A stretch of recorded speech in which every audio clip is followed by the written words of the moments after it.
Olá, eu sou a Fernanda e eu vou começar apresentando o nosso projeto de integração de sensores e monitoramento em nuvem. E o nosso grupo é composto por mim, pela Isabelle, pelo Miguel e pelo Rafael. E o nosso problema inicial é a necessidade de capturar dados de temperatura, pressão atmosférica, altitude e umidade num período de 48 horas. E também temos a necessidade de visualizar esses dados numa forma de gráfico em uma série temporal. E a solução do nosso problema é criar um circuito composto pela placa e os sensores, utilizando códigos de Python para ter o processamento e integração do sistema, e a gente utiliza também a plataforma ThinkSpink para armazenamento dos dados em nuvem e visualização gráfica dos dados. E na tabela 1, a gente consegue visualizar os itens, nossos materiais principais que foram utilizados, o valor unitário e o valor total por item. E os itens utilizados foram a placa protoboard, 4 cabos para unir o protoboard ao sensor, o sensor, e a gente estipulou 4 horas dedicadas ao projeto, fora as 48 horas da coleta dos dados. E aqui a gente estipulou o valor unitário, e aí no total tivemos um valor de R$ 132,25. Olá, meu nome é Isabelle. Eu vou falar um pouquinho sobre a apresentação do circuito. O circuito ele é composto por uma protoboard, no nosso caso é uma ESP32, que contém sensores de altitude, umidade, temperatura e pressão.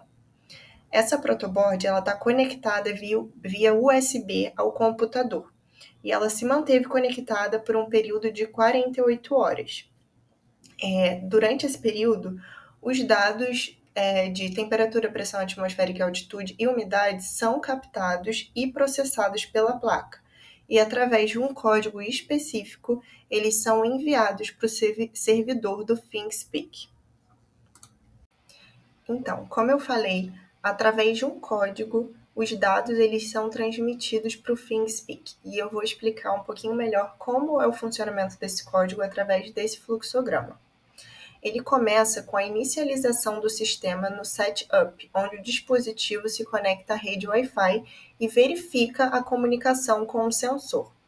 Caso algo dê errado, caso algo falhe, o sistema exibe uma mensagem de erro e para a execução. No loop, o fluxo verifica continuamente a conexão com o ThinkSpeak e com o Wi-Fi. E após garantir essas conexões, o sistema realiza a leitura dos sensores, capturando dados de temperatura, pressão, altitude e umidade. E em seguida, há uma decisão sobre o intervalo de envio dos dados. Se o tempo definido for atingido, as informações são enviadas ao servidor do ThinkSpeak. Caso contrário, o fluxo retorna ao início do loop, repetindo todo o processo. Adicionalmente, o sistema controla o LED integrado para indicar atividade e exibe os dados lidos no monitor serial para acompanhamento local.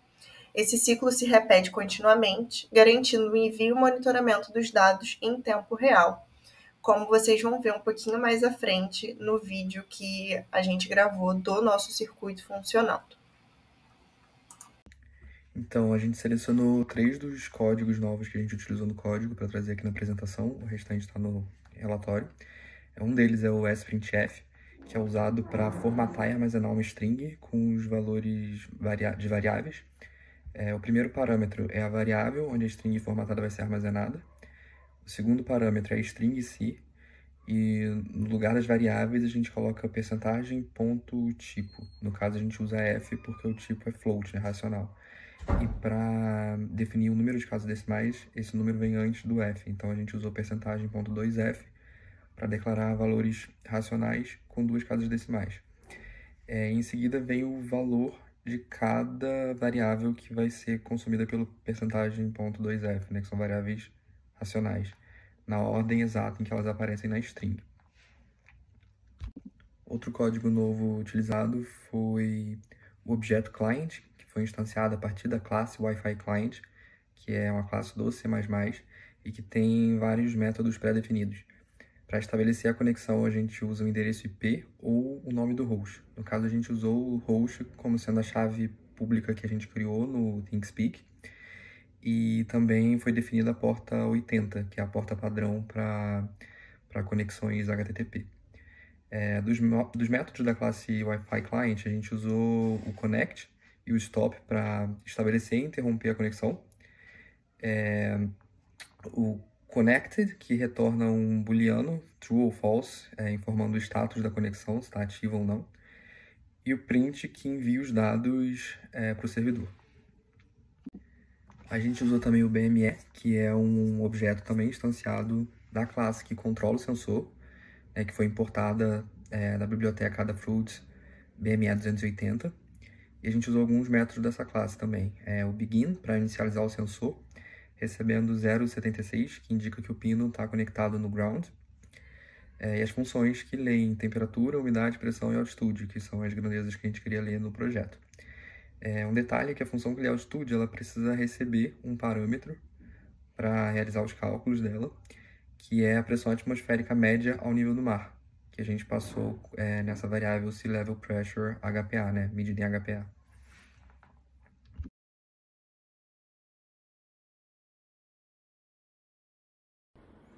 Bom dia, professor. Estou fazendo a apresentação do grupo 8 de Eletrônica e Automação do período de 2024.2.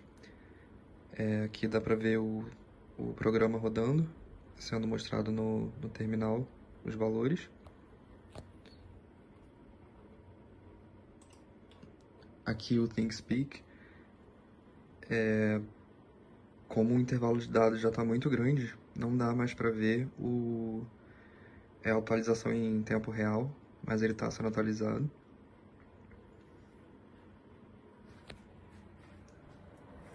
E aqui o sensor, eu não posso mexer muito nele porque está com mau contato.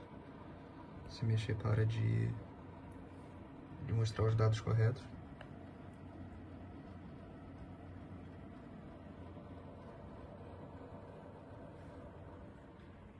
E é isso, já está há mais de um dia rodando.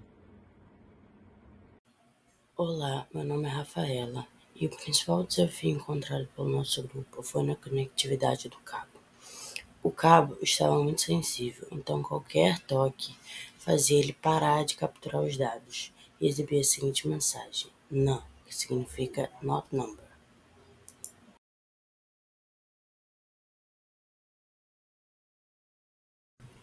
O que pode ser melhorado futuramente para esse protótipo é uma menor sensibilidade do cabo, ou seja, uma maior resistência ao toque, e ser comercializado em forma de um equipamento único,